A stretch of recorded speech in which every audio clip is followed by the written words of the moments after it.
Hi everybody, I'm Kat and I'm living life.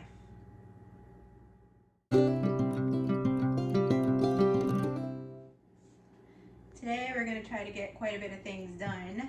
We're going to be making some hoagie rolls for the first time. I've never tried this recipe before, but if I can get it to work, it would be great for lunch prep because it'd be so much cheaper to make them at home than, of course, to buy them in the grocery store. I'm going to be making some cookies just so we have some snacks on hand and some extra to keep in the freezer, which I had never really thought about before until watching another YouTuber. Just having cookie dough already made, scooped out, but frozen in the freezer so you can just pop them in the oven whenever you want. That will be a great thing to have on hand so you don't have to haul out all the ingredients and go through the whole process every time. And then also we're going to be doing some breakfast prep. I'm going to be making some Belgian waffles this week for breakfast. Last week we did scrambled eggs and sausage, little casserole sort of things. So this week we're going to change it up and do Belgian waffles and probably prep some oatmeal as well. So come along and I'll share all these recipes with you. So I gotta say, I start off by saying none of these recipes are mine. I am not this creative. I cannot come up with stuff on my own. So everything, all the recipes that I use usually come from Pinterest. Sometimes I see them on YouTube from other creators, but for the most part I get my stuff off Pinterest. So any recipe that I use today, I will link down below in the description box.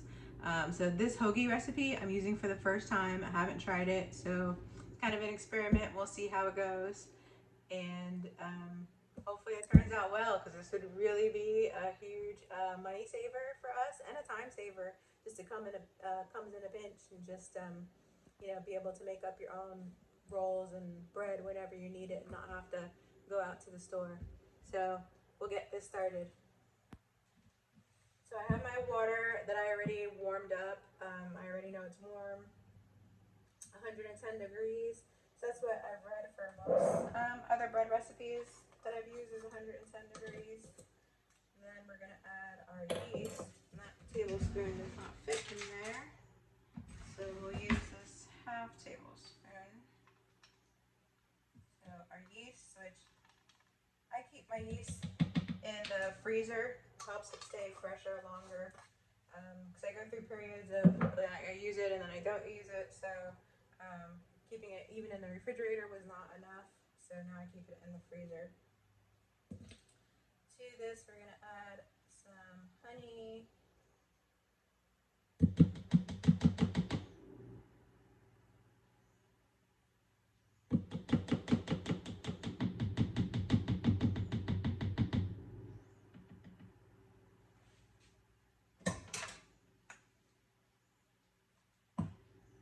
and then our sugar, not salt, sugar. I don't want to make that mistake right now. Add our sugar. We'll give this a quick stir. Try to get it incorporated as much as possible.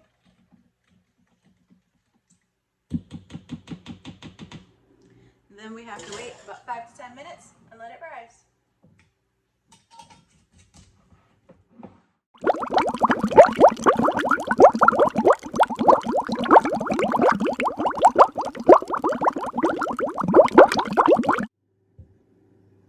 Alright, our yeast is done foaming up, so we're going to get our mixer.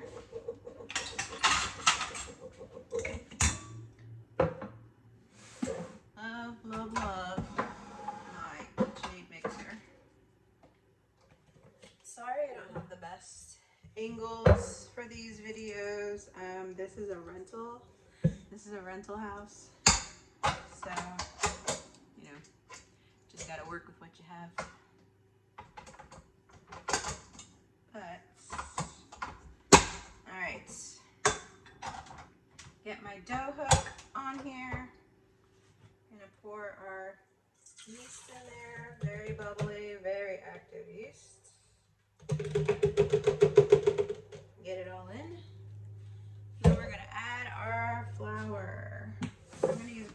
flour for this because I have it and I'm making bread, so I need bread flour. These containers I love. They are big enough that you can get like your measuring cups, you got plenty of room. They hold quite a bit. I want to say 10 pounds, but I'm not exactly sure. I got them off of Amazon, so I can add the link that I got these off below. I got 4 of these containers. I have one with bread flour, one with all-purpose flour, one with sugar, and one with powdered sugar, because those are my biggest like bagged items that I didn't want to keep in bags anymore. So I have in here, and I really, really like these, and they fit perfectly on the pantry shelf. So, and they were affordable. I want to say they were $20 for the set of 4, and it comes with the sticker and the marker. So it was really good. I really like them.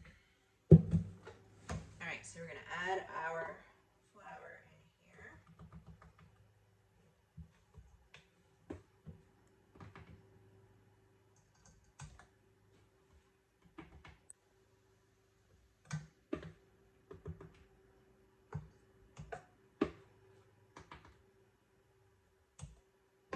Sure, I should probably be more precise with my measurements, but you know, it's just bread.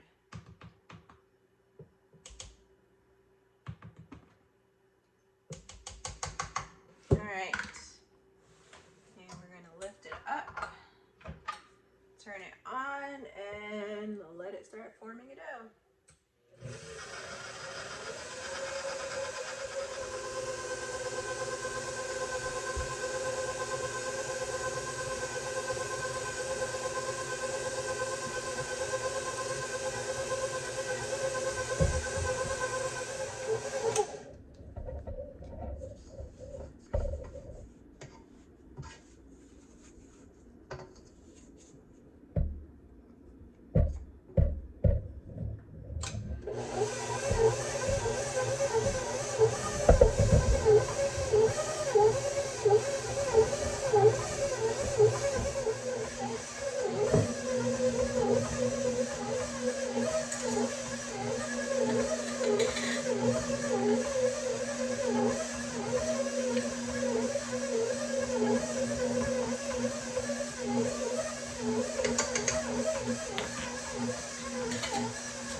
So once all that is nice and incorporated, I'm gonna get out another bowl here. Get out another bowl. I'm just gonna need that bowl. Leave that bowl out for the next recipe. But I'm gonna take this bowl and I'm gonna grab my olive oil. Sorry. Not olive oil. Grab my avocado oil. I love avocado oil because it doesn't have any taste. It doesn't have any taste.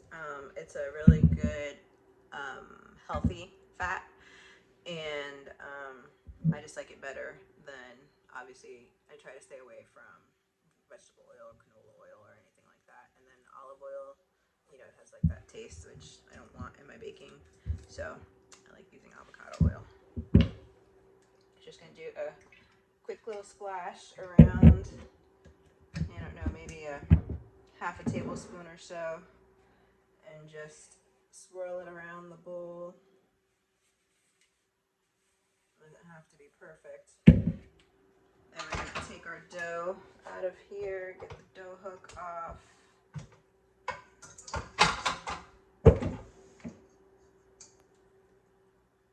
Get the dough off the dough hook.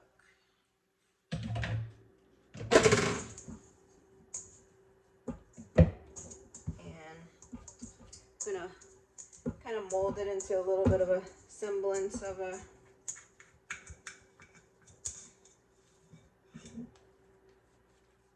nice round. It's nice and soft. This feels really, really good. I think this is going to come out to be really, really good bread. So you want to put it in there, and you want to swirl it around, turn it upside down, make sure it's all greased, so that way when it rises, it doesn't stick to the bowl. So I'm going to cover this and set this off to the side, and I will let it proof. Alright, so next we're going to be making chocolate chip cookies. Obviously, super simple, super easy. Love this recipe. It's a winner every time. Always comes out great. So I'm going to make some to make the dough to make some now, but then also to freeze them already portioned out, so that way I have cookies that are all ready to go for the future, which sounds like a great idea. So I will also link this recipe down below. So we have to do the dry ingredients first. So I have to switch out my flour. We don't want to put bread, flour, in cookies because that would be gross. And I washed out my blender here. So we are going to do our flour. You can see I'm using super precise measurements here. It's the way I always make them. I never have an issue, so I'm just going to stick with what works. Close this up so nothing falls into it.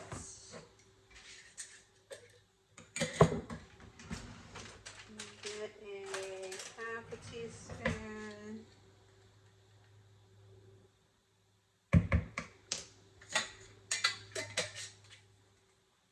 Salt, and then grab my baking powder.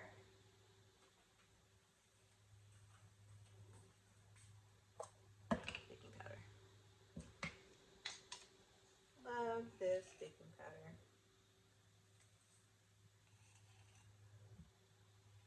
And then we're going to give our dry ingredients a little stir. So they are all stirred in together. Then we're going to add the butter, the white sugar, and the brown sugar, and we're going to cream that all together.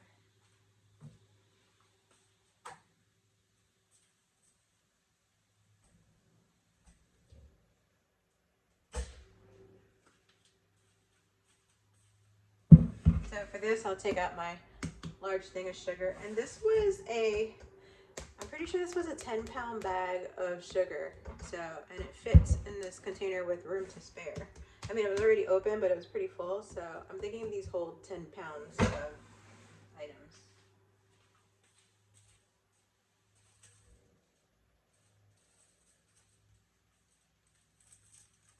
I obviously have a not so sophisticated for my other smaller sugars. I need to get some smaller containers, but I was really wanting to just get the bigger containers to start off with, see how I like them, and then if they have a smaller version of the same brand, I'll get the smaller version for my smaller items. So we'll put the sugar in to the mixer.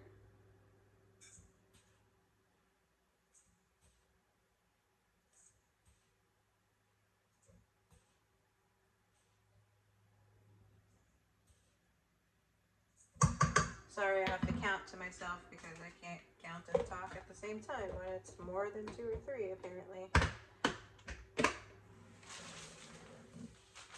we will be using dark brown sugar. I like dark brown sugar in cookies better than light brown sugar. Just feel it gives it just a little bit more, just more depth to it than light brown sugar. And our butter, which I have had sitting out, so it is nice and softened. That's the word. I was losing my train of thought. It is nice and softened. So put in the butter like so. Get our attachments.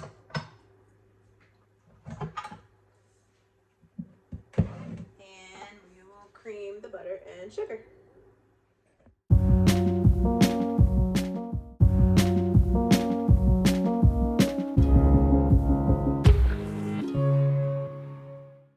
So we're going to add egg, vanilla.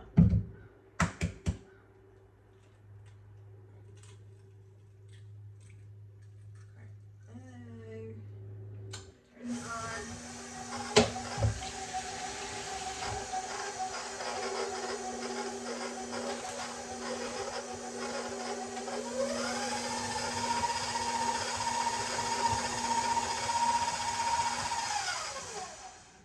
And then we will add our vanilla.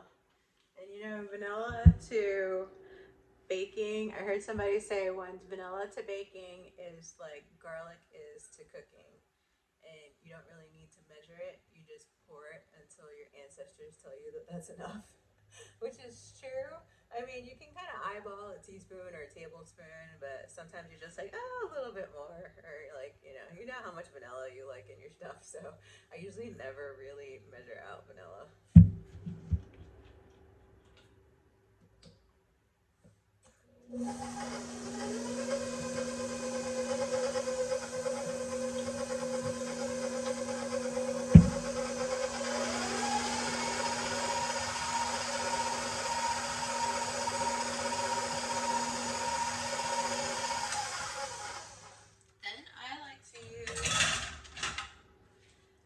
Use this attachment. I don't remember if I bought this or it was a gift. I want to say it was a gift, but maybe I bought it. I don't know. But anyway, it hooks onto the side of your bowl so that you can pour it in your flour and not get your flour everywhere. Very handy. So when I remember, I do like to use it. So we'll add in our dry ingredients.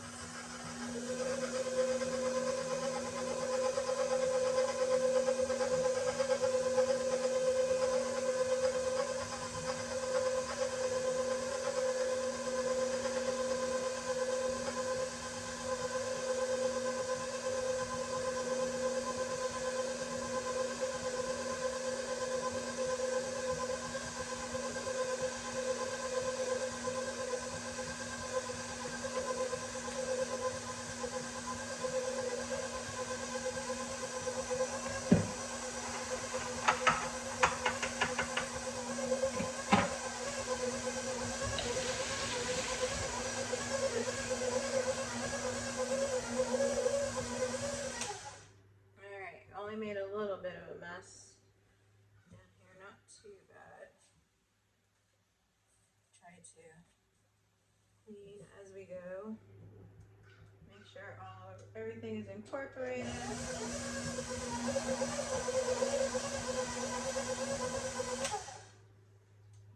Take it off here, take this off. And we're going to grab a spoon. Scrape off all the cookie dough. And then we're going to add our chocolate chips. Kirkland chocolate chips work great. Haven't had a problem. Love them. It's another thing I also want to get into a container because sometimes scooping out of this bag is a pain in the behind.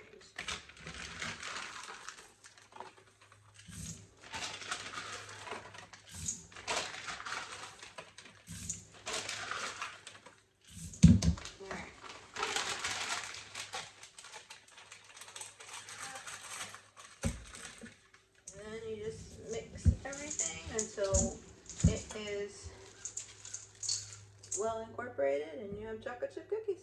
Couldn't be easier.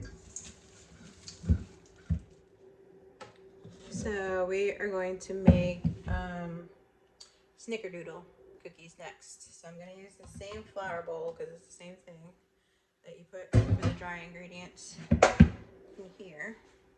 So we are going to do our flour and get the dry ingredients mixed up together first.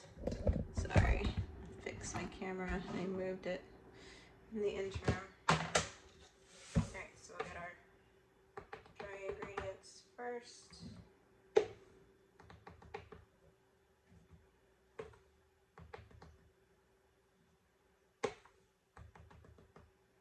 Again, my less than stellar measurements, but has not failed me yet, so I will go with it.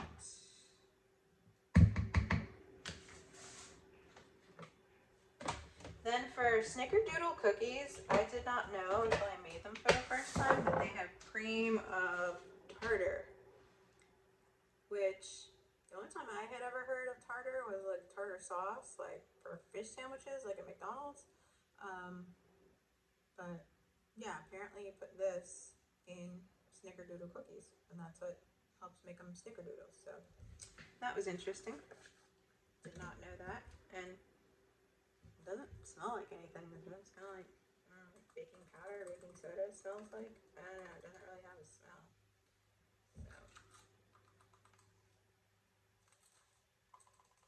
That's the only thing that I use it for. I don't ever recall using cream of tartar for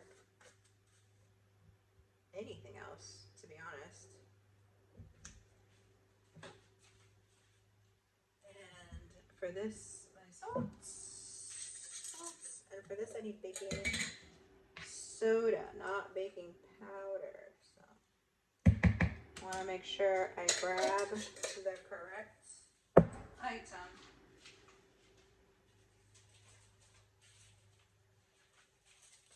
Baking soda, my also very sophisticated holder. I don't want to spill baking soda all over my shelf in the closet. This is what I use, and it works out just fine. Baking soda.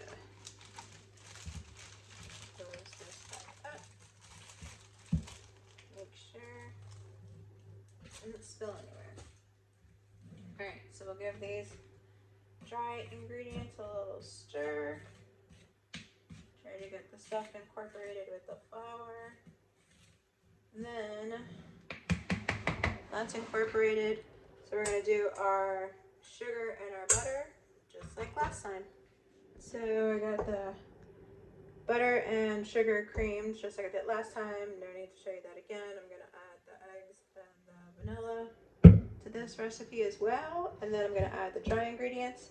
And then they'll be ready to roll up in our cinnamon sugar. And we'll have Snickerdoodle cookies. It'll be great.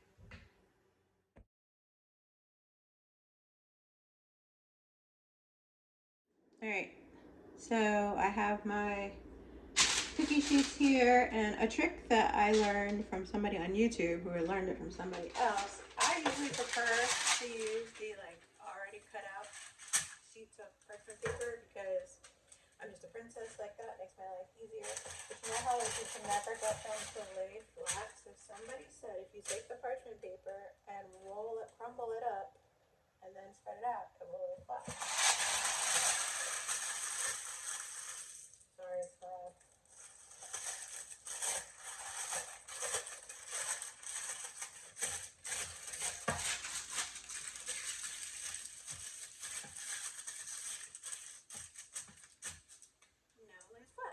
Opposed to this one over here.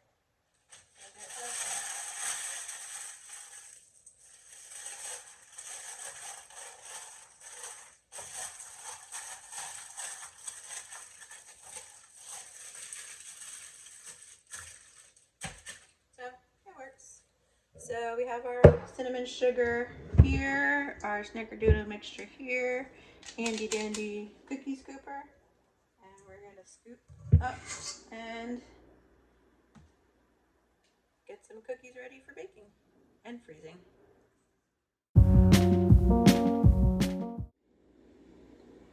So I got some Snickerdoodles ready for freezing over here and some ready for baking here. So we're gonna get these in, and they take about 6 to 8 minutes.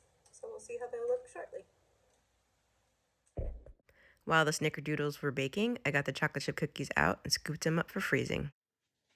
All right, let's put these cookies out of the oven. And they look amazing. So we have some fresh Snickerdoodle cookies. So I'll let these rest for a little bit, and then I'll transfer them up here, and then I'll get the chocolate chip ones baked up.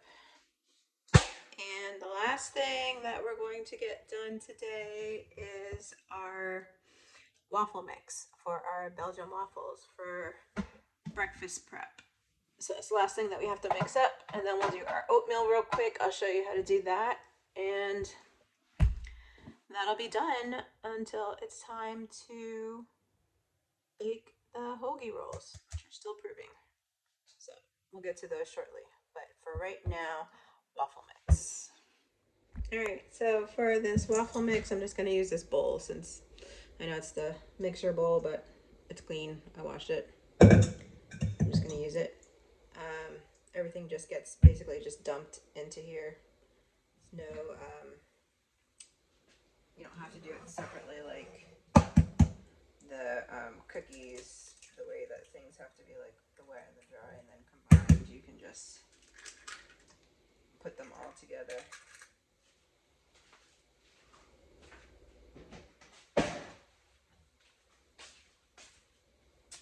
So we need the eggs, the milk,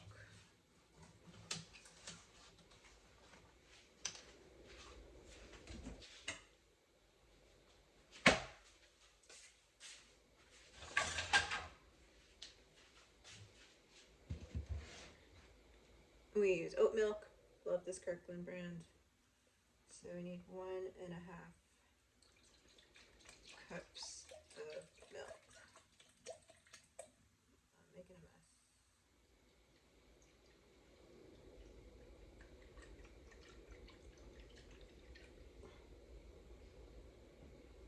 One and a half cups of milk, and this does need to be warm, so I'm going to throw that in. Here's the butter that we needed to be melted.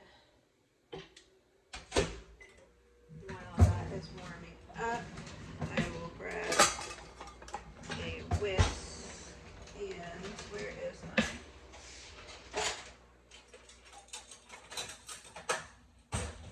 Here it is. Alright, so we'll get these eggs whisked up.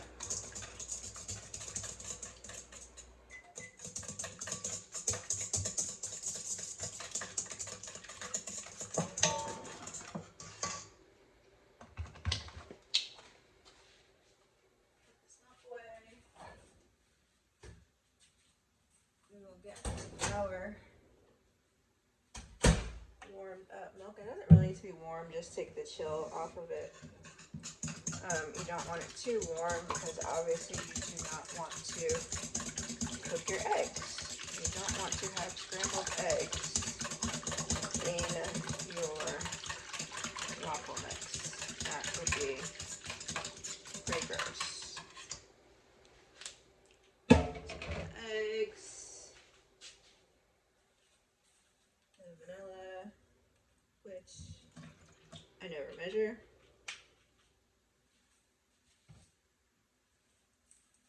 Salts.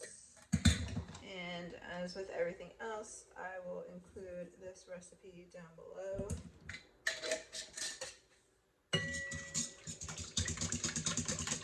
Just make sure you keep mixing to keep everything incorporated.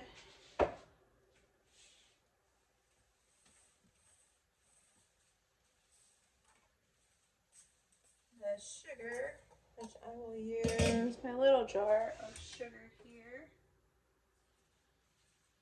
And this barely fits in there. And 2 tablespoons of sugar. 4 teaspoons of baking powder. Baking powder. And where is this one?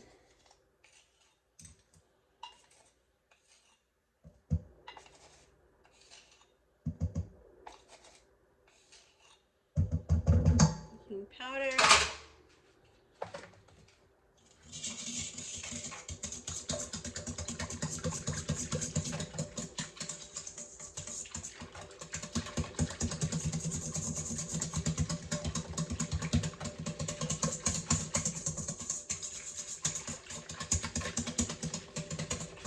If you want to be really fancy about it, I suppose you could like sift all the ingredients so that you don't have any lumps in it, but I am not that fancy. Alright. And our butter is still a little bit warm, so I'll add the flour in first. I don't want the butter to cook the eggs. That would be gross, of course. So add our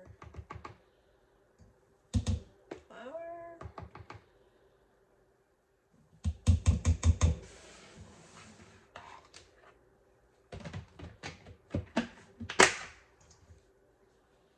Get this nice and mixed up. Oops, I'm making a mess. That was too generous of a stir.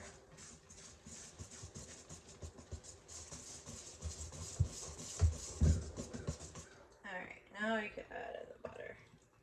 Now I feel comfortable adding in the butter.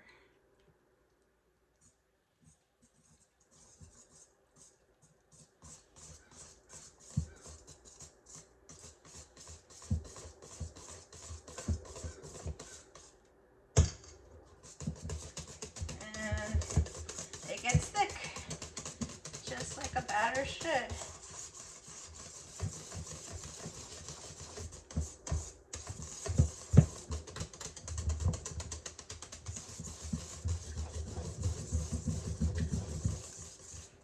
And just like that, super quick, you got really nice waffle batter. Make some waffles. I'll get my waffle iron out and heat it up, and we'll get it ready.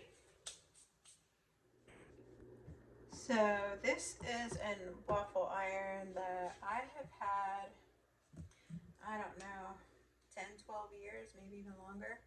I'm pretty sure it's Oster. I'm pretty sure I got it like at Kohl's or Walmart on like a Black Friday deal or something like that. I just remember getting it like super, super cheap. But it's a size for Belgian waffles. It's not like the little personal waffles. They're the bigger Belgian waffles. And it has always worked out great. So this is one thing that I didn't mind it being cheap. For as much as I use it, I didn't want to spend a lot of money. I knew I wasn't going to use it very often.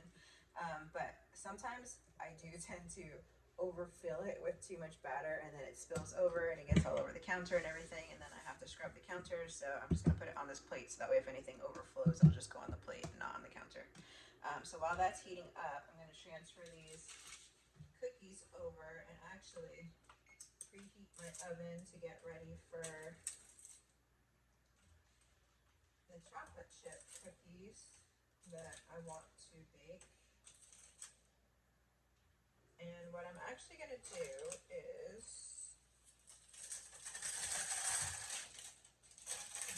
shake out the cinnamon cookies, and I just turned it over. And I'll use the other side of this parchment paper. No need to get more parchment paper dirty when they're just cookies, but I didn't want to put the chocolate chip cookies on top of the cinnamon, so I just turned it over. So we'll get the chocolate chip cookies on there and ready to bake. The oven is ready. I'm going to get these cookies in and get those baking. And this is already heated up, and it is non-stick, so I don't need to spray it with anything. So I will get a scoop.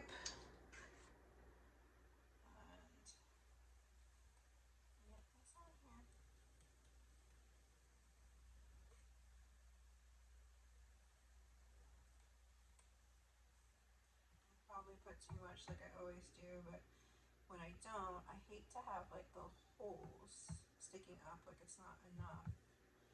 So maybe I should scoop a little bit of it out. Regrets. Regrets. Let me just even it out a little bit. Alright. We'll see how that does. Close it and let it cook. It takes like about 5 minutes or so. While I'm waiting for this waffle to get finished done, I figured I'd make up the oatmeal. These are 8-ounce mason jars.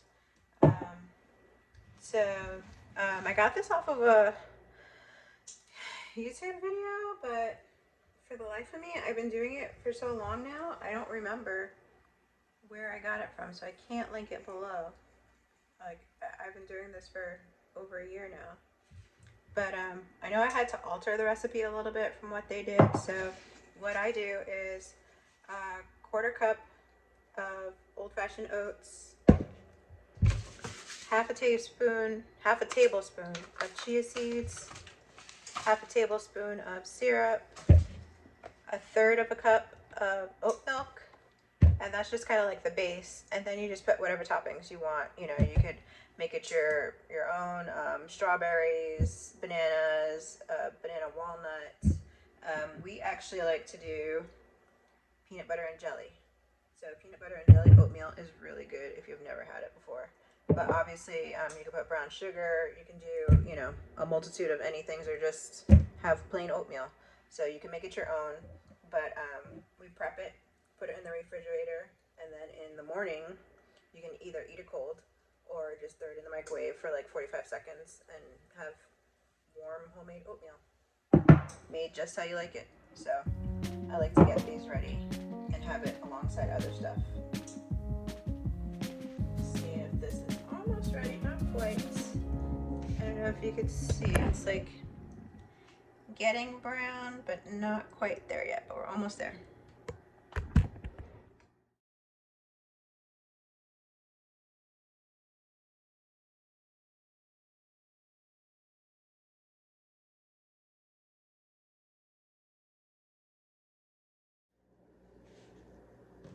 Alright, we got our breakfast prep done. Did the oatmeal. Got 4 Belgian waffles. And these will be divided up. They're not going to be like just one whole waffle, because these are really big. So these will be divided up, so it'll probably even be more. Actually, there's 5 here. 1, 2, 3, 4, 5. So these will last us into the weekend. And got all our cookies baked and the ones in the freezer. So these are the ones that are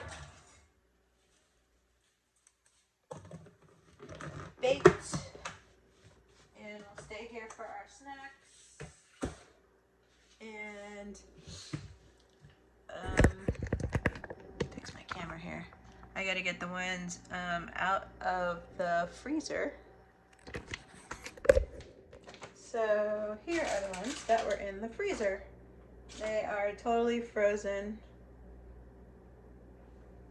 Can't squish them. And they're ready to be bagged up. So I was gonna put them in one bag, but I don't want the cinnamon to get on the chocolate chips, so I'm gonna put them in separate bags. But these will be so nice to have on hand. I can just take out a cookie sheet, heat up the oven, and have some cookies fresh baked, ready to go, without having to pull out all the ingredients and go through all the different steps. So that would be nice, because we could have some of our ones that are already baked run out. We can just pull some out during the week for after dinner, dessert for the family. or just make a couple on the weekend. If just one or two of us want to have cookies, then we don't have to have a whole batch just sitting there waiting to be eaten. So this is awesome to have on hand. Snickerdoodle and chocolate chip cookies ready for the freezer.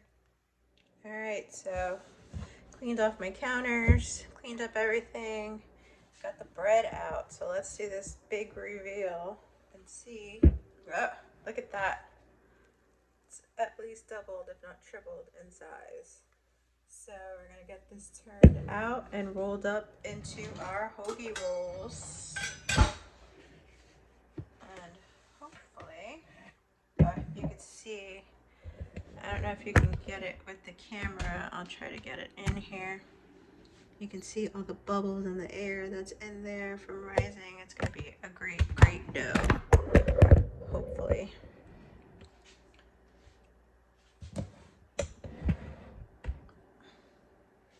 Alright, so like I said, I have never used this recipe before, but it seemed to be fairly easy and straightforward, So I used the bench scraper to cut these into 8 equal pieces, or as equal as possible. And then you just take one of the pieces and you flatten it out into somewhat of an oval. And then you take that and you fold it over in thirds, like an envelope fold, and into the shape of what would resemble a hoagie roll. So I'm gonna do the rest.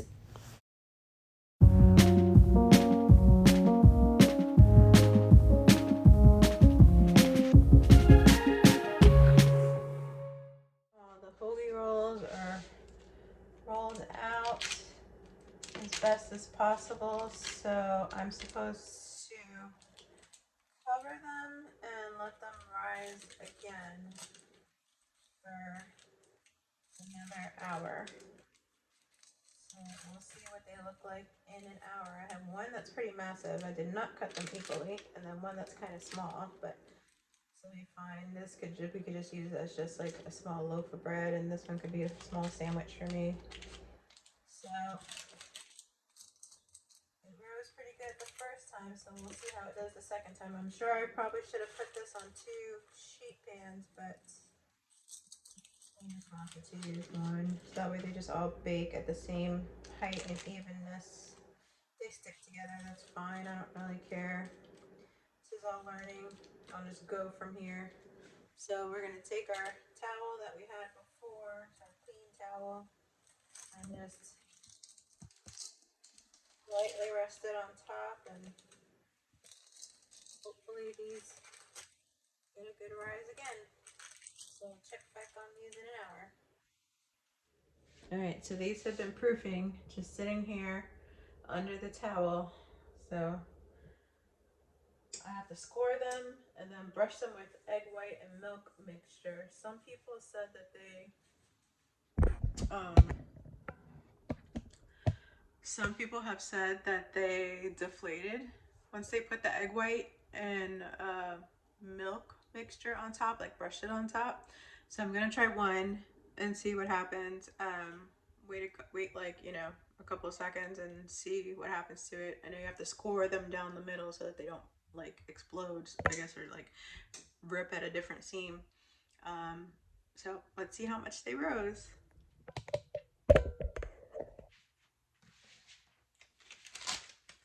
Oh my god. Well, at least I know my yeast is working. They look really good. This one is like a little mini loaf of bread. Oh my god. So good. This will be so, so freaking good if it works. I really, really hope that this works. I wonder if I should use this one. Let me see. I'm gonna sharpen my knife a little bit. Alright, I'll try to score one of them. You're just supposed to score it down the middle.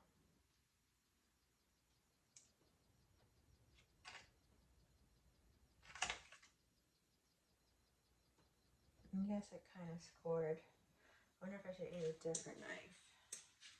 Let me try a different knife and see if I get a different result with a different knife. Let me actually try this one. I'm gonna try a bigger knife and just sharpen it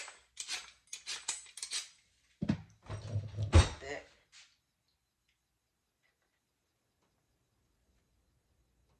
Oh, that was better. All right.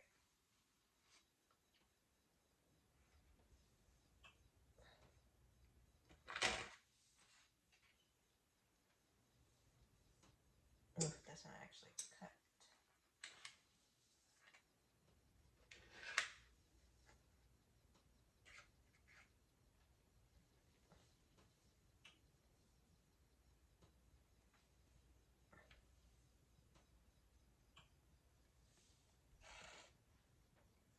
Okay, so they did deflate just a bit when I cut them, obviously, letting some of the aeration out.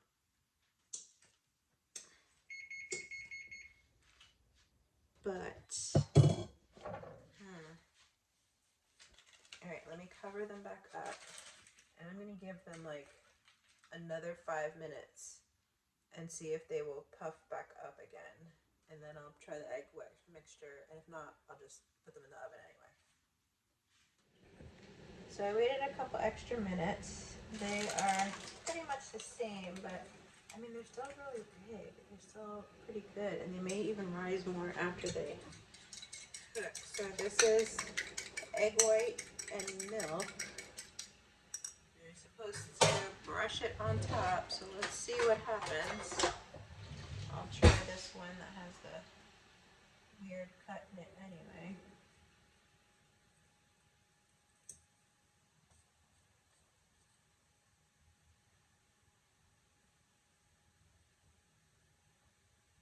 Seems to be fine. Alright, I'm going for it. I am going for it. Because at this point, what is the worst that could happen? They don't come out? I mean, I didn't even know if I was going to get it this far, so it can't be that bad, right?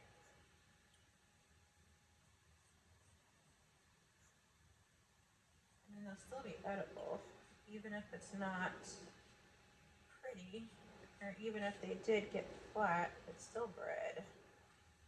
So as long as it tastes good, that is all that matters. And they serve their purpose.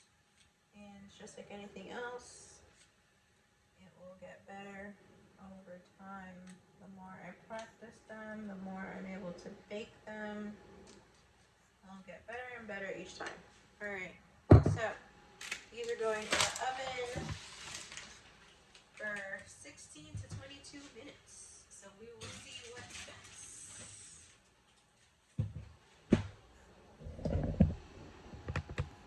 Hopefully they turn out great. Fingers crossed. Alright, time for the bread to come out. Let's see if these hoagie rolls were a success.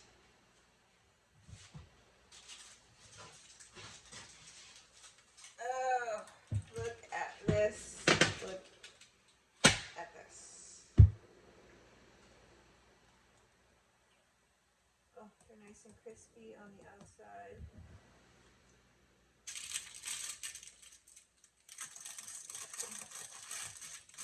Pull it up and check underneath. Nice and hollow sounding. That's what bread's supposed to sound like. So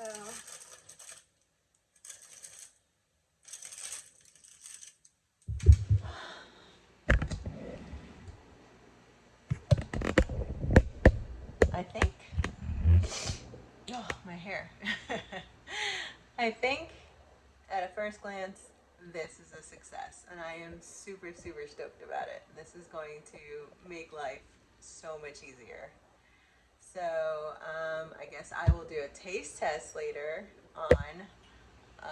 My son is really big into bread, actually, so I'll have him taste one of them later on. We'll cut one open, and then I'll give you the review. So hopefully they taste as good as they look. And if they do, this is definitely going on rotation in my house.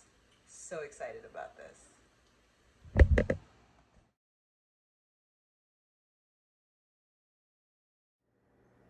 So the bread was a success. One loaf gone already. Well, one hoagie roll gone already. So it's a success, and we will definitely be making these a lot more in the future. Thanks for joining me today. I hope you learned something, and thank you for sharing this day with me.